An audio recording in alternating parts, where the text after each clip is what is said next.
বন্ধুরা, চলে আসলাম ঐতিহ্যবাহী কেশবপুর পাম্পিং ময়দান মাঠ, যেখানে অনেক স্মৃতি বিচলিত, অনেক নামি দামি অনেক টুর্নামেন্ট কিন্তু এখানে হয়ে থাকে। বিরাটপুরের একটা চারণভূমি কিন্তু এই পাম্পিং ময়দান। এখানে অনেক বড় টুর্নামেন্ট, রবিলার টুর্নামেন্ট আমরা দেখে থাকি। সেই সাথে সাথে ক্রিকেট টুর্নামেন্ট, অনেক কিছু এখানে আমরা ঐতিহ্যবাহী মাঠ হিসেবে পাম্পিং ময়দান একটি আদর্শ জায়গা। সুতরাং এটি সবার মনে জায়গা করে নিয়েছে। এই মাঠটি ক্রীড়াপ্রেমিকদের একটি আদর্শ স্থান হিসেবে জায়গা করে নিয়েছে এই মাঠটি। সাথে সাথে অনেক নামি দামি খেলোয়াড়রা এই মাঠে এসে থাকে।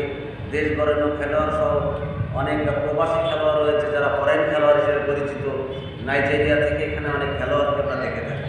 সুতরাং কেশবপুরবাসী, কেশবপুর গ্রামাঞ্চল এলাকা, এখানে সবাই অনেক নামি দামি খেলোয়াড়কে দেখে মুগ্ধ হয়ে থাকে। তো আজকে আমরা হেরেছিলাম সেই কেশবপুর পাম্পিং ময়দানের এক প্রান্তে। সুতরাং আজকের এই দৃশ্যটি ধারণ না করে আমরা এখান থেকে কী করে ফিরি, তাই আজকে নেমে পড়েছিলাম সেই মাঠে। ধন্যবাদ সকলকে।